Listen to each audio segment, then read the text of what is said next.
Boxing Ego here. If you like this video, make sure you hit the like button and also subscribe to the channel and hit the bell icon on the top of your screen to get notified when the latest new content drops. Gennady Golovkin's promoter says the fans are going to demand Canelo Alvarez that he fights and not be as defensive versus Golovkin in the rematch. Stay tuned. What up, Fight World? It's your boy Ego, and I'm back with some more boxing. Make sure you smash the like button. Also, subscribe to the channel for the latest and greatest in boxing. If you want to become part of the gang, notification gang, please hit the bell icon. Shout out to the super chats, channel donations, the Venmo donations, and the Patreon family. We working. Now, I had to make this video real quick because I heard some sound bites from K2 promoter Tom Loeffler, who manages the career of Gennady Golovkin. Cinco de Mayo weekend, it goes down. We get a good rematch between Canelo Alvarez and Gennady Golovkin. Now, let me start off with what he said. Tom Loeffler says the fans are going to put more pressure on Canelo to fight, not to be as defensive this time, basically saying in the rematch. Then he also says Triple G says he's going to make it an even more dominating performance than the first time. A lot of people told me they weren't okay with the draw, especially Triple G and Abel Sanchez. They were very disappointed in the scorecards, at least two of the scorecards. Harold Lederman scored it 8 rounds to 4. That's how we had it on Triple G's side. Now, listen. First of all, Harold Lederman's scorecards, especially in recent memory, in my opinion, have been terrible. If you push an action style, no matter if it's effective, no matter if the shots are partially blocked, you get Harold Lederman's favor. You get the round on Harold Lederman. Like, I've seen it time and time again. Like, and it's to the point where it's like it seems extremely biased for the, I guess you could say, the less defensive action fighter. As long as they're not getting like knocked down or anything like that, if they're tough and they're an action fighter that are like plodding forward, then you get the round. You know what I mean? I think one of a really good example was Roman Chocolatito Gonzalez versus Carlos Cuadras, which was a good fight, but let HBO let them score it. They had it like Chocolatito was dominating, and it really wasn't like, okay, Jim. Like, no, okay, Jim. That was a very close. And see, like, listen, you could tell by what's being said. Go watch the telecast, Chocolatito versus Cuadras, right? And it's not just about, I don't judge fights solely off of this, but if Chocolatito was doing as great as they said, and Cuadras was virtually doing little, like they were acting, right? Then why did his face look so busted up post-fight? You know what I mean? Where his eyes were both swollen. So obviously, like again, you don't judge a fight just solely based on war wounds, but you're making it like Cuadras had no offense. And if that was the case, then what happened to Chocolatito's eyes? They just swelled themselves up. You know what I mean? So let's take that out of the equation right now. Harold Lederman's scorecards be horrible.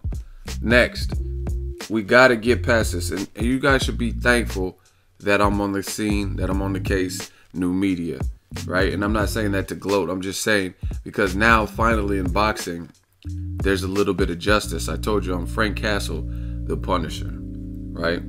And we got to get beyond this. The fans are going to say, Canelo, stop running, and it's going to be pressure for this. And this is not just Canelo. It's not, I don't just say this for any one fighter. It's the equality. Listen, as a fighter, you can't worry about what your other person's game plan is. You truly can't, right? You have to go in there and make the best possible adjustments, right? The adjustments needed to defeat whatever they present to you. That's it, right? I used this example before, but for maybe some of the new subscribers, I'll do it again. It's like if you're a master barber, meaning you're one of the best in your industry, then what the customer comes in, the type of hair, the grade of hair the texture of their hair, the length of their hair, their ethnicity should not matter. If you truly say, I'm the best barber around, right? None of that matters. And I've seen it. I've seen barbers who are really good. You know what I mean? I go to in my opinion, go to a really good barber, right?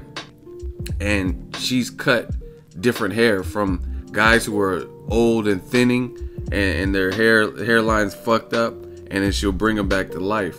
Or, you know what I mean, youthful kids, a kid who's in the chair who's crying, and then she has to give him candy and or find a way to settle him in so it doesn't disrupt the whole barbershop. To adults, to teenagers, to people getting ready for a prom or something like that. You know what I mean? You have to be able to cut different types of hair. It's no different in boxing. If you are a great boxer and you're a skilled fighter, then fuck what the other person's doing. It's what you do. So I hate when promoters, trainers, fighters use all this running bullshit and, hey, don't fight a defensive fight or don't do this and that. The reason people, I'm gonna tell y'all straight up, it's a cover up. The reason why people say that is because in doing that, Canelo made the fight more difficult than Gennady Golovkin. Gennady Golovkin doesn't look like when he fought Matthew Macklin or Dominique Wade because of what Canelo did defensively and kept himself out of harm's way. Therefore, now you have Tom Loeffler who is saying the fans are going to put pressure on Canelo to fight. And you hear Team Triple G saying stuff like, yeah, Canelo said he's going to knock us out. He's going to knock Golovkin out. I want to see it. He should push for the knockout because they're hoping in doing that, that creates openings for Gennady Golovkin. So they're like, yeah, push for the knockout because they, again, this all boils down to what gives them the best shot of winning and or looking good. You know what I mean? Golovkin, you know his MO. Tough, granite chin, comes forward, very good jab, right? But not much on the defensive side. Not much off fighting off the ropes and overall universal skills. You know what I mean? He has a lot of offensive skills in my opinion, but not so much on the defense. I think Canelo is more well balanced in terms of he has an offense, he can counterpunch, and he has a defense too. So this is what people say. Oh, he ran. Stop being so defensive. It's because it's making it harder for the fighter, for their fighter, if they're a promoter, if they're a trainer. You know what I mean? And we gotta expose and uncover that. Canelo did what he had to do in order to win. And this is not, I don't even care who you think won the fight, right? It's not about that. But it's about pushing this agenda that, oh, this is pressure. Canelo, if you ever hear this video, do your thing, boy. Like, don't worry about the crowd. Don't worry about what anybody else is talking about, anything, because I've seen it.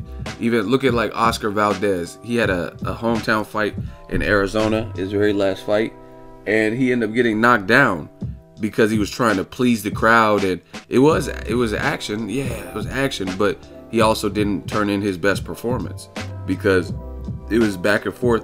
And in his case, it was against a guy from the Philippines who was virtually unheard of in America. You know what I'm saying? So you just, even though you won the fight, you helped put that dude on because he knocked you down and put you in a tough fight. Whereas if Oscar Valdez would have fought for himself and fought the smart fight, he was clearly faster, clearly more athletic, clearly had the better pedigree, amateur, you know what I mean, going to the Olympics twice, etc. You know what I mean? So I don't believe in when a fighter, oh, he ran, oh, he's too defensive. Like, man, you got to fight to win. Like I said with the barbershop example, you got to be able to cut a variety of different hairs. You can't just like, oh, I can't do mohawks. I can't do long hair. I can't cut someone's hair someone who has long hair. Like, let's say someone has dreads or long hair or whatever, and then they want to cut it and they want to go with just a regular fade, like a taper fade. You can, oh, I can't do that. You have long hair. What do you want me to do with that? You know what I'm saying? Like, what'd you go to school for?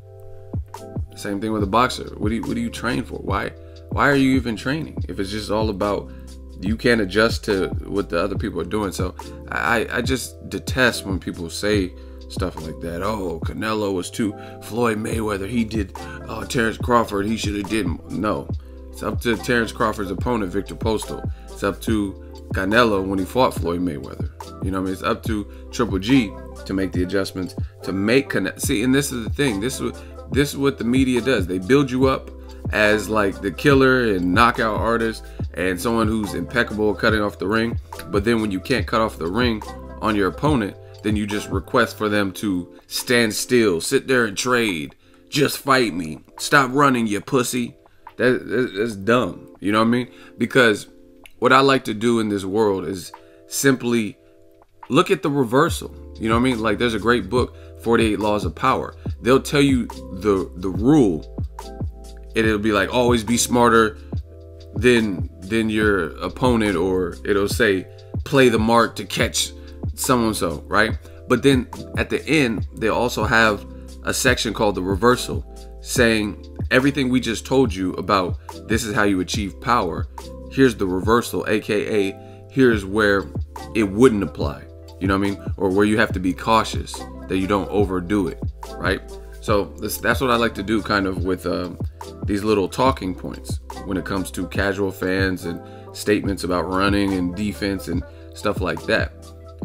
If you're going to ask a guy who's overall sound, like a Canelo, to not be as defensive, not use upper body movement against the ropes, stop running and all this stuff, then what's the reversal? What's the reversal of that style? It would be like a knockout artist or a puncher, someone who just comes forward off of might and grit. So why don't we ever ask them, those fighters who are limited in a lot of categories, but they maybe have a crazy offense, crazy chin, and they can keep coming forward? Why don't the fans and promoters, trainers, fighters who oppose them and go up against them, why don't we ever ask them to stop putting on so much pressure, right? Stop hitting so hard. If at 100% no one can take your power, then you should be hitting at 65% so people can take your shots better. Don't put the full steam or mustard onto your shots. It would sound ridiculous. You would never tell a hunter style fighter, or a pressure fighter, or brawler, or whatever, not to do those things. Hey, stop putting so much pressure. Give me some chance. Give me a chance to recover because you're putting too much pressure on me, right? You're cutting off the ring too well on me. You know what I mean? And you're forcing me against the ropes and hitting me too hard.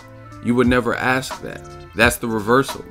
So if you're not willing to ask a brawler to stop hitting me so hard, or stop pressuring me non-stop over the course of 12 rounds, or stop pinning me on the ropes and going to the body, then why the fuck would we ask a guy who has overall skills and defense not to be as defensive? You fight to win. There's an old interview with Mike Tyson, one of my favorite fighters of all time, and he was like, I'm not a textbook fighter. I'm not a textbook fighter. I fight to win. Totally to win. That's why I fight. I fight to win. You know what I mean? And he's saying he's doing what he has to do to win. And I think that's every fighter's MO. You know what I mean? If what they're doing, if they're jabbing somebody's skull off, they're going to keep doing that.